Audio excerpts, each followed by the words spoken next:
दोस्तों आज हम science physics motion class 9th ये हम लोग पढ़ेंगे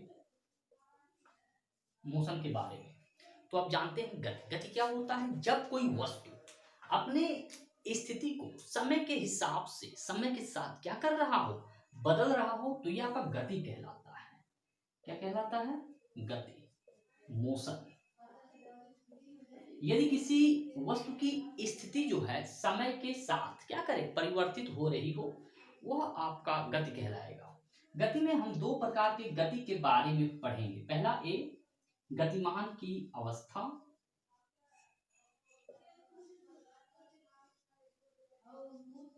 दूसरा आप पढ़ोगे जो है विश्रामावस्था। विश्रामावस्था, गतिमान की अवस्था आप क्या कहोगे इसको?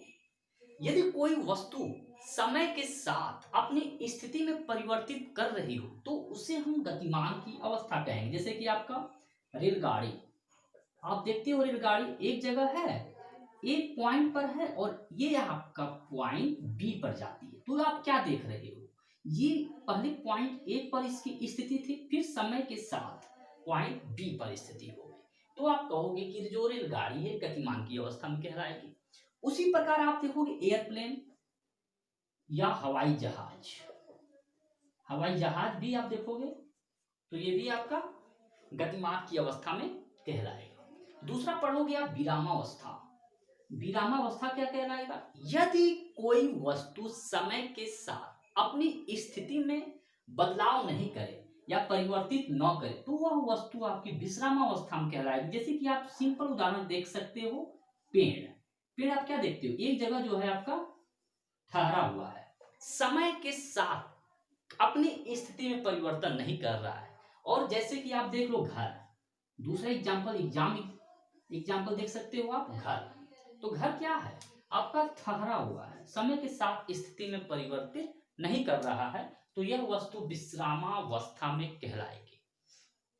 इसके बाद दोस्तों हम देखेंगे सरल रेखीय गति।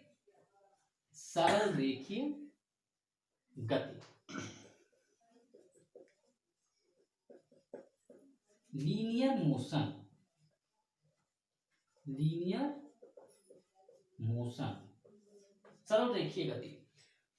तो आप समझ सकते हो कि यदि कोई गतिमान वस्तु या गतिशील वस्तु किसी एक सरल रेखा पर गति कर रहा हो तो उसकी गति को सरल रेखीय गति कहते हैं। जैसे कि आपका ये पॉइंट ए है, पॉइंट बी है, पॉइंट सी है।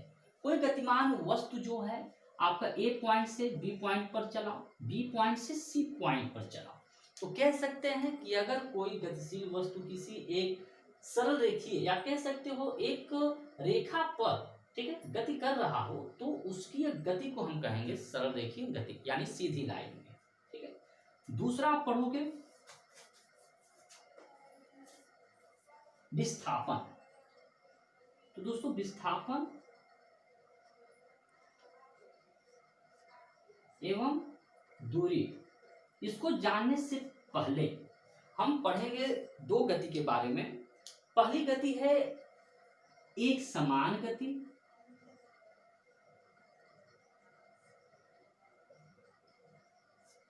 Uniform motion.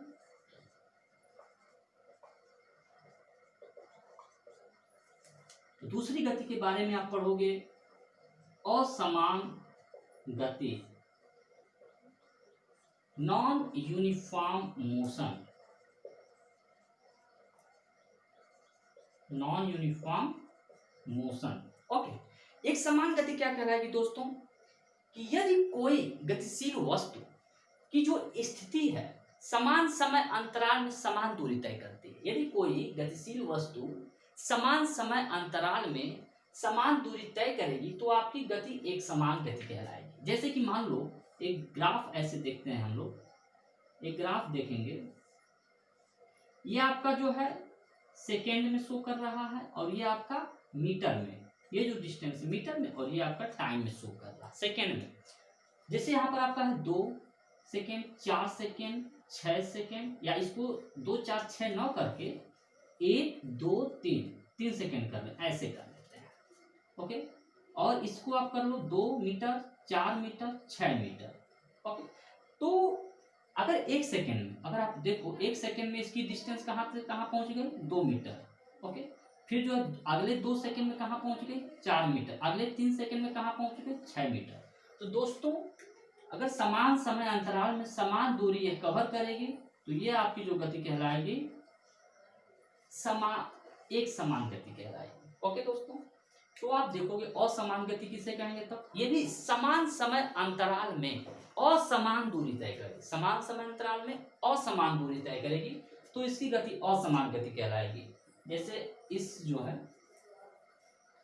ग्राफ को हटाते हैं,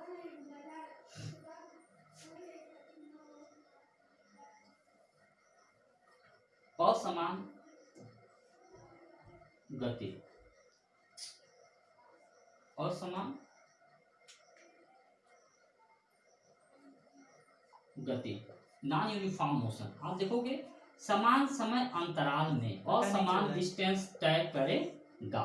ठीक है, ये आपका टी हो गया, ये आपका मीटर में, ये 1 सेकेंड, ये आपका 2 सेकेंड, ये आपका 3 सेकेंड। ओके, ये समय टी में शो कर रहा है यानी सेकेंड में रहेगा, और ये आपका मीटर में, जैसे आपका ये हो गया 2, 4, 6, 8। तो आप देख रहे हो अगले 1 सेकेंड में जो है इसकी डिस्टेंस कवर हो रही है 2 मीटर, अगले दूसरे सेकेंड में इसकी डिस्टेंस कवर हो रही है 6 मीटर, अगले तीसरे सेकेंड में इसकी डिस्टेंस कवर हुई बीच में, यानी कि आपका है 7 मीटर। ओके, तो आप क्या देख रहे हो, समान समय में असमान दूरियां तय कर रही हैं, तो ये कहलाएगी आपकी असमान गति। तो दोस्तों अब हम पढ़ेंगे विस्थापन तथा दूरी, ये क्या होता है। तो उसके पहले विस्थापन तथा दूरी के पहले हम लोग पढ़ते हैं दूरी। दूरी क्या होता है, डिस्टेंस।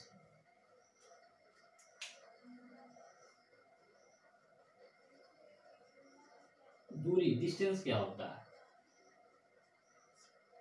तो वो डिस्टेंस आपका जब कोई गतिशील वस्तु या जब कोई वस्तु, ठीक है, कोई गतिमान, जब कोई गतिशील वस्तु कोई एक पथ को क्या कर रही हो, कवर कर रही हो, डिस्टेंस को कवर कर रही हो, तो ये आपका दूरी कहलाएगी। यानी जब कोई गतिशील वस्तु एक स्थान से दूसरे स्थान पर या कोई गतिमान वस्तु अपना एक क्या कर रही हो, डिस्टेंस कवर कर रही हो, डिस्टेंस कवर कर रही हो, तो ये आपकी क्या कहलाएगी, दूरी कहलाएगी।